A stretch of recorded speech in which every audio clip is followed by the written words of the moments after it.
भागवत पुराण श्री कृष्ण जन्म खंड अध्याय 106 श्लोक नंबर 61, 62, 63। सुना आप लोगों ने। ये सनातन धर्म के बहुत बड़े पंडित साहब हैं और पूरी किताब का हवाला देते हुए बता रहे हैं। अभी पूरी मुकम्मल वीडियो आगे सुनना आप।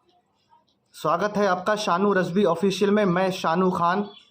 कैसे हैं आप? उम्मीद करता हूं सब बहुत अच्छे होंगे। इस वक्त सोशल मीडिया पर कुछ बातें बड़ी तेज़ी के साथ वायरल हो रही हैं कि जैसे ही बकरीद का त्यौहार शुरू हुआ, लोगों ने कहना शुरू कर दिया कि जीव हत्या पाप है और मुसलमान जो है बकरा काटता है और ऊँटों को काटता है, ये सब जीव हत्या है और ये पाप है। तो उसी के ताल्लुक़ से ये सनातन धर्म के बहुत बड़े पंडित साहब और एक साहब और हैं, इसमें दो वीडियो हैं, 2 मिनट 43 या 44 सेकंड की, यानी कि 3 मिनट मान लो।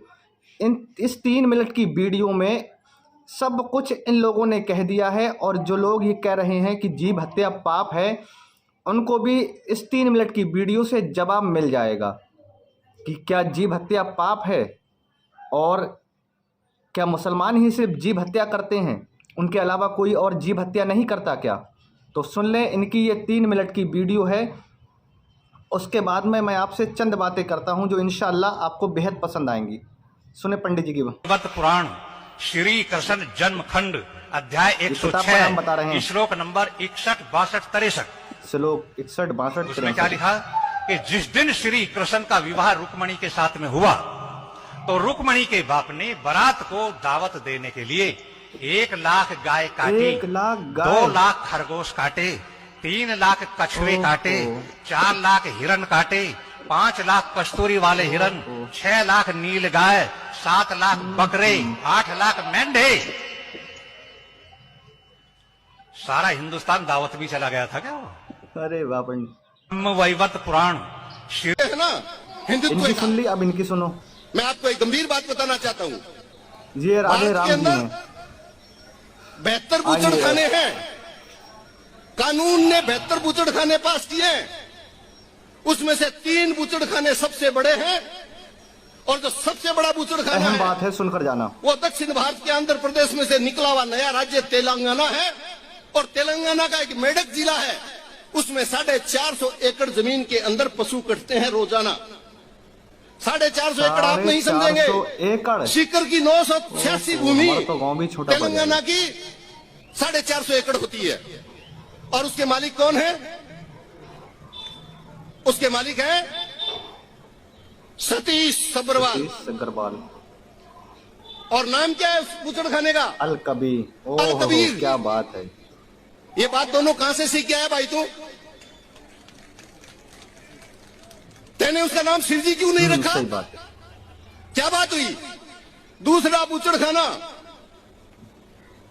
जिसका रोजाना 82,000 गाय और भैंसें कटती है। 82,000।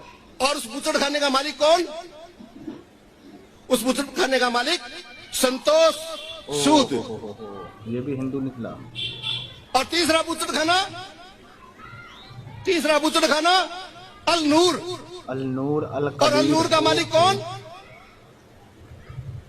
संतोष पंजाबी। मैं ये पूछना चाहता हूं कि अल नूर और अल कबीरा क्यों रखते हो? इसका मतलब ये है। और उनसे पूछा गया, सब्रवाल से पूछा गया कि आप हिंदू होते हुए स्लॉटर हाउस कैसे चलाते हो? तो उसने ये कहा, व्यापार अलग चीज है धर्म और धर्म अलग चीज है। तो मैं यही कहना चाहता हूं इन सिरफिरों को कि दोनों को मिला के हमें गुट्टी क्यों पिलाते हो? जब तुम वहां दिल्ली में बैठ के मौज करते हो तो हमारी लड़ाइयां किस बात की करवा रहे हो? ये बात कहना चाहता हूं। तो ठेके लेते हैं ना हिंदुत्व का। मैं आपको एक गंभीर बात बताना चाहता हूं। भारत के तो सुन लिया आप लोगों ने। बात तो दोनों ने बहुत अच्छी कही, क्योंकि सच बात जो है वो हर किसी को पसंद नहीं आती है, हर किसी को हजम नहीं होती है, क्योंकि सच बात सुनना बहुत मुश्किल होता है और झूठ पर आदमी यकीन भी कर लेता है और सच पर आदमी यकीन नहीं करता। जो पहली वीडियो में सनातन धर्म के पंडित साहब जो थे वो हमारे धर्म के नहीं थे, ना हमारे मजहब के थे, वो आप ही के धर्म के थे, आप ही के मजहब के थे और आप ही की किताब से उन्होंने हवाला दिया। श्लोक 61, 62, 63 पेज नंबर जो उन्होंने बताया वो आप बेहतर जानते होंगे, मुझे इसके बारे में कोई नॉलेज नहीं, जैसा उन्होंने बताया। अब बताओ क्या वो जीव हत्या नहीं थी? और इन्होंने ये भी बताया कि उसमें उन्होंने गाय भी काटी थी। हमने तो नहीं कहा, ना हमारे किसी मौलवी साहब ने, ना किसी इमाम साहब ने, आप ही के ने कहा। और दूसरी वीडियो में जो IAS हैं, राधे राम जी नाम है इनका, ये भी आप ही के मजहब के हैं, आप ही के धर्म के हैं।